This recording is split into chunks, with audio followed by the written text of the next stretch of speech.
This video is going to be about finding the greatest common divisor or GCD using Python code. But before we start coding, here is a quick overview of what GCD is. The GCD of two positive integers is the largest positive integer that divides both of the integers without leaving a remainder. For example, the GCD of 8 and 12 is 4. If you divide 8 and 12 by 4, you get no remainder.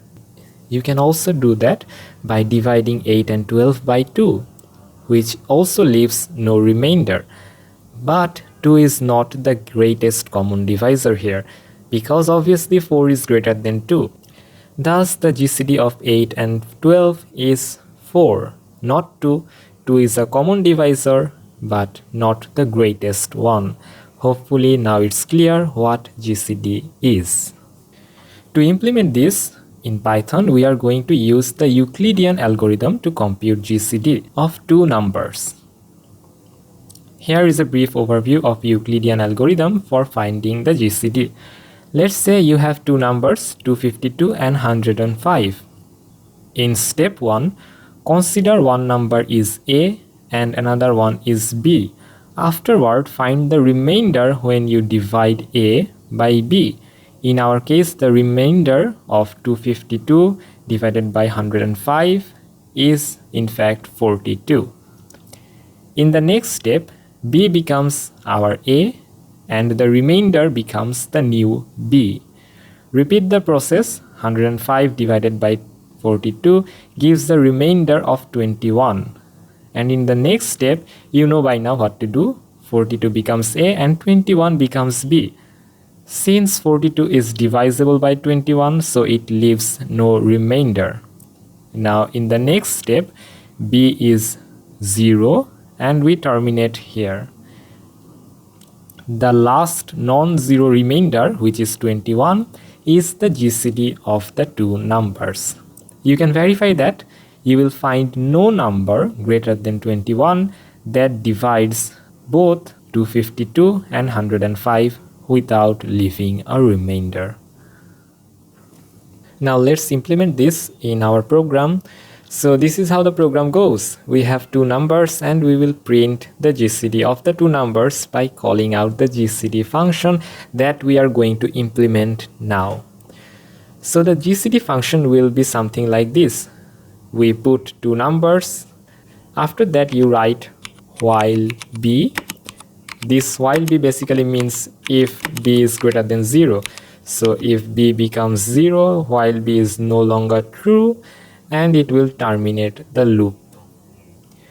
Moving on, we will implement the logic for every step where a becomes b and b becomes a modulus b, the remainder. However, if you write like this, the program won't work. The reason why the program won't work is that you are doing it into separate lines. That means B is working with the updated version of A from the previous line. But you wanted it to be A from the previous step. In order to do that, you need to simultaneously update both A and B. Therefore, write it in the same line like this. A comma B equals to B comma A modulus B. Now these are our new ABs and these are our previous AB from previous iteration.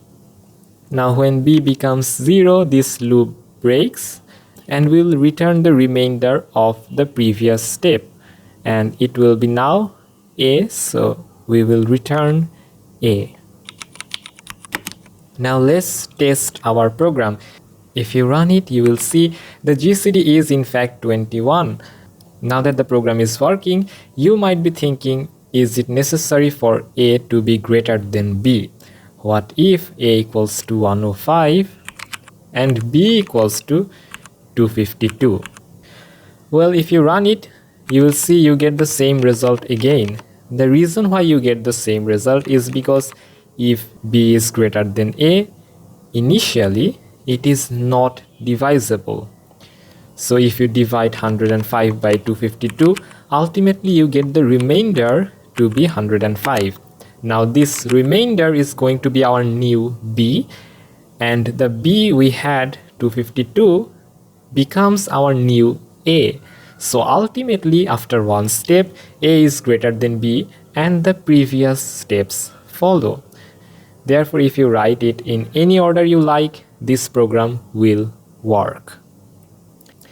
Moreover, using this algorithm, you can also find the GCD of multiple numbers. For example, you have three numbers a, b, and c.